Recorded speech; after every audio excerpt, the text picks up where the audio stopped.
podcast. My name is Naz.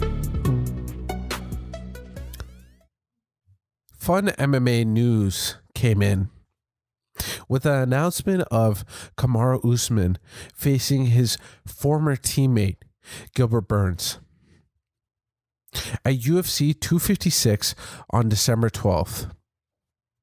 This fight was supposed to happen before, but due to Gilbert Burns getting the coronavirus, we had to replace him with Jorge Masvidal. The highly anticipated fight, with a bunch of news coming in, with Masvidal flying in on a short notice fight, flying over Greece, getting some pizza, making the whole event really fun. The decision went to Kamaru Usman, who defeated Jorge Masvidal. And the fight itself, I'm speaking of the Jorge Masvidal and Kamaru Usman fight, was a one-way domination by Kamaru Usman. Which doesn't mean that Jorge Masvidal, it doesn't take away anything that Jorge Masvidal has done in the past. See, this fight that he had, it was a win-win scenario for him. Because now he has kind of the built-in excuse, if you will, because he would never say it's an excuse, but he knows that everybody's going to think that the short notice fight had something to play into it. And obviously it does. It happens to everybody. He just didn't have enough time to really finesse his strategy when it comes to facing Kamaru Usman. Jorge Masvidal would never say that, but it's what we believe. And it's kind of like what we hope. Because Masvidal is such a big name in the UFC right now, most fans just hope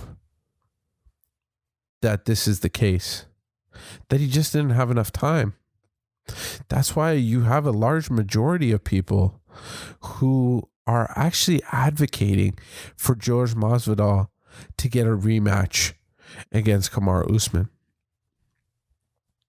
The Gilbert Burns fight with Kamaru Usman is going to be fireworks, but will it get the same eyeballs as Jorge Masvidal and Kamaru Usman? I don't think so.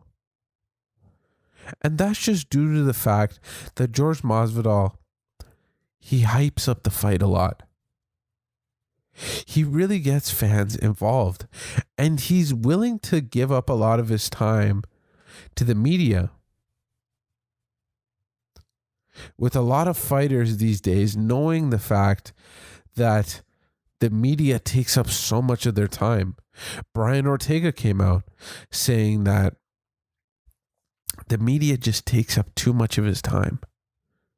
That's why for the long time that he was off, he really didn't talk to anybody. He didn't talk to anybody at all. You would see him at UFC events when fans were allowed to come. We always knew about him in the background. But it's so interesting that we didn't hear anything from Brian Ortega in that, long layoff that he had. But Jorge Masvidal, he's always in the news. And it could be something random like the cornhole throwing, I think it's called. I don't even know what that thing was. It is throwing bean bags into a hole or whatever. But just because Masvidal was there, I watched it. I can't believe I did, but I watched it. I watched Jorge Masvidal for 10 minutes because it was like the sped up version. For 10 minutes, I watched this guy throw a beanbag into a hole. That's how powerful this guy is. He got me to waste 10 minutes of my life for him to stare down this random guy and throw a beanbag. This guy is a star. Even now when Masvidal posts online, millions of people are watching. Celebrities are on his side. And it brings me to the other piece of news that came up, which was Jorge Masvidal and Nate Diaz are in negotiations for their second fight. We all remember the fight, highly anticipated. The Rock was there. It was a great fight, but it ended in a lackluster way, which, when it comes to a Diaz fight, both Nick and Nate, we know that they bleed very easily. He could get a paper cut and it looks like he got punched in the head by Mike Tyson. So they get busted up real easily. And Jorge Masvidal was boxing him up, and it was a doctor stoppage for the BMF title.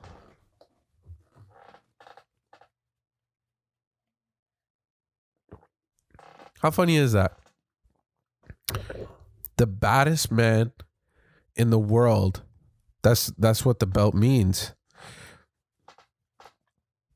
gets stopped by a doctor. It's very unfortunate. Very unfortunate.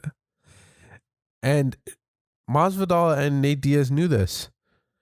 And kudos to Masvidal, because if he's taking the second fight, he knows that he could do the same again.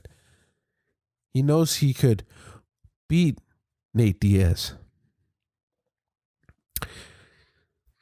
So this fight is slated, and reports are coming out that it's on December 12th. And if you don't remember, at the beginning of the podcast, I said that Kamaru Usman and Gilbert Burns were slated for December 12th.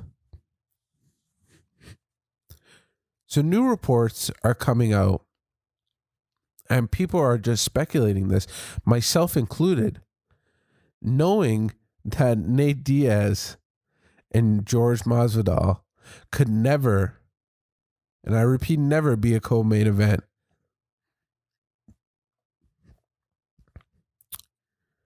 Especially, and this is wrong of me to say it, it just feels bad, but I don't think they could be the co-main event to the Usman Burns fight.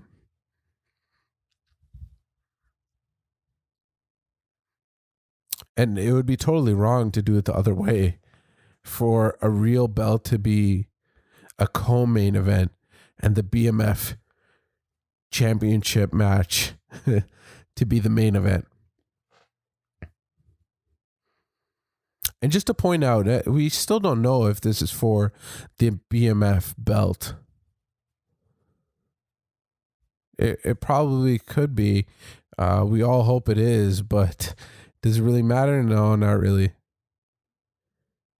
be kind of weird if they don't fight for it again, because then that's twice Masvidal has denied fighting for the BMF championship. And if he loses, it's just him walking away with it again, which is just weird. It's just like one person won the belt and he gets to keep it forever.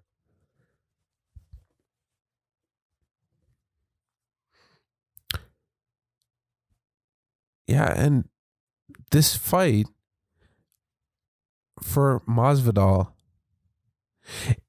is a great choice for him. And the reason for that is if Masvidal loses 2 fights in a row, then people are going to get worried.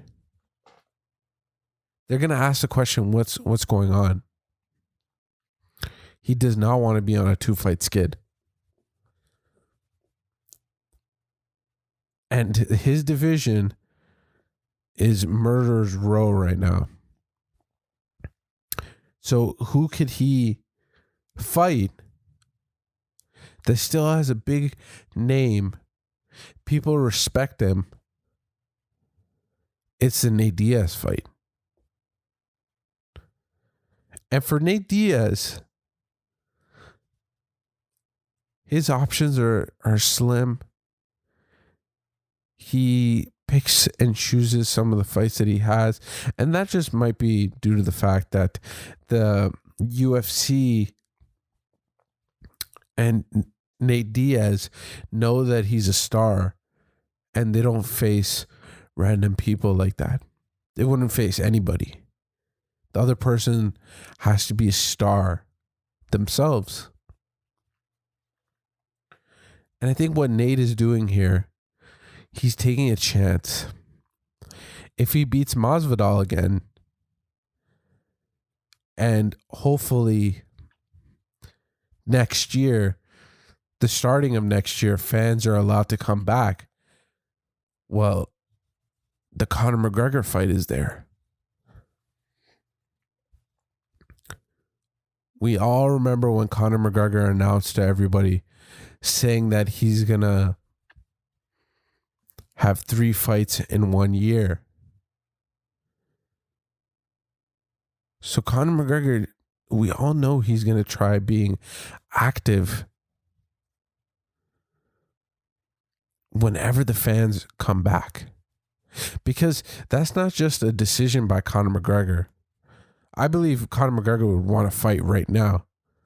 He doesn't even care if it's a pay-per-view or not. He might just fight someone on the Contender Series. But I think that the UFC is waiting for fans to come back so they can get that live gate.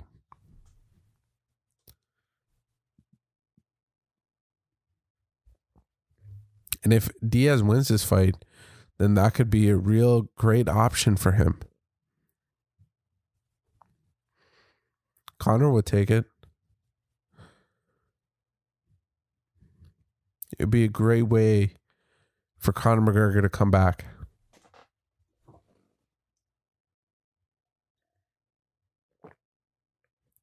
So these are the 2 things that I wanted to talk about in this podcast. Great short little podcast right here. If you guys are listening to this on Apple Music, Spotify, any of the podcast players, please give it a like, subscribe, all that kind of stuff. Same with YouTube.